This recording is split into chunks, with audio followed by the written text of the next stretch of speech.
number of lakhs or probably a crore of people who could, the exact number is available for you all.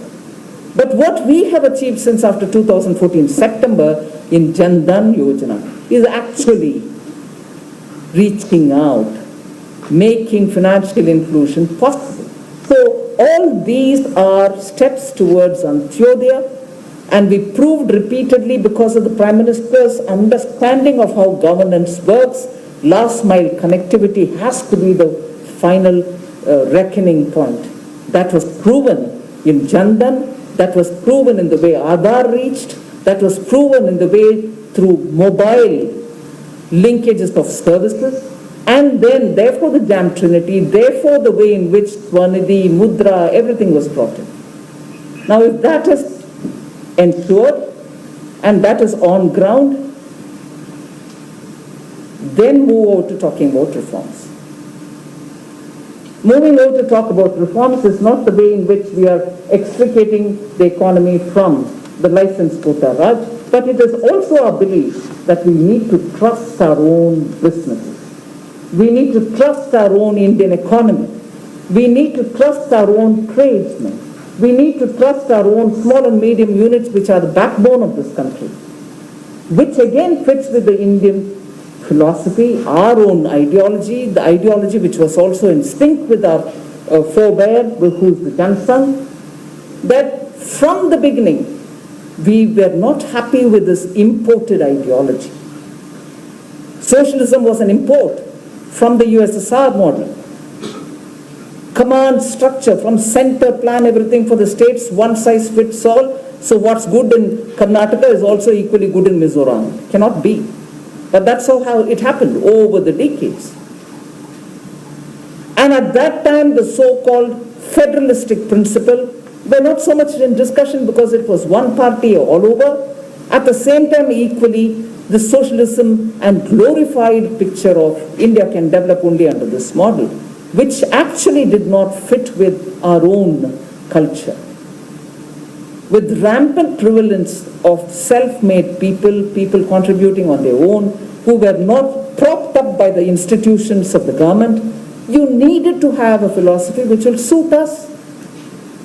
And that is why what worked out in the name of reform is actually extricating from that license quota Raj, but not really pinning it down to something which is truly yours. Whereas what we are doing now is saying, look, trust our people, trust our own. That is why even in this budget, there is one, I quickly jump to one of the features, where we have ensured that MSMEs or any business in the GST regime will not even need a certification from a chartered accountant. He can just self-certify and put it into it. And that's the end of the story.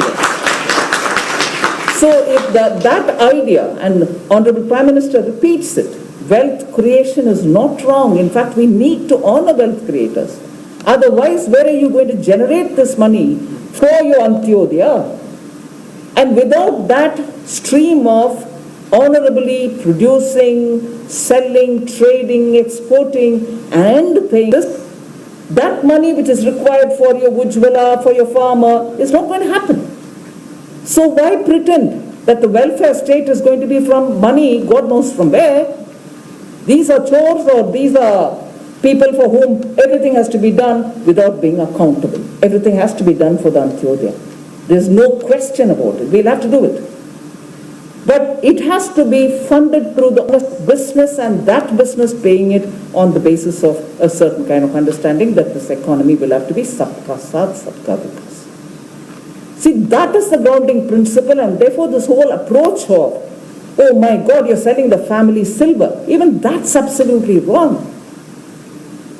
What is happening is there are institutions which have been in all kinds of institutions for the government to run. Is it possible? We tried our best. Several governments have tried their best. Several governments, irrespective of the parties' names. But once you were not able to, but you're pouring more and more of taxpayers' money and not keeping up on efficiency, how can you justify that? If omission and commission are two different nature of bad governance, you commission with with a malified intent or some kickbacks and corruption happening there, that's wrong. Omission, where you're not able to justify the money going into proper use, even that's, I would think, impossible for you to justify. And therefore the principle of, we are not selling off just what one or two like that, randomly picked up, but we have policy for it. And that is why this time you had the policy on public sector enterprises and their disinvestment process. Would it not be better for it to be given off to somebody who can justifiably run, because the produce from that unit is still required in the Indian economy? So you want the steel, you want the coal, you want the electricity, you want the many other things which government is doing, but unfortunately it has limited resource to go on in giving us capital infusion. So if there are Indian citizens, if there are groups of Indian citizens, if there are groups of employees who can take it profitably, wouldn't the economy better? So the kind of thought, I think, Prime Minister Modi has spent a lot of time listening to a lot of business. Post the pandemic, what's taken to be? Two things. One, you stimulate the economy, stimulate by pouring the money into areas which have great multiplier effect. Can have a should have an impact of the next couple of years. Not carrying the baggage of socialistic era economy, and therefore it will create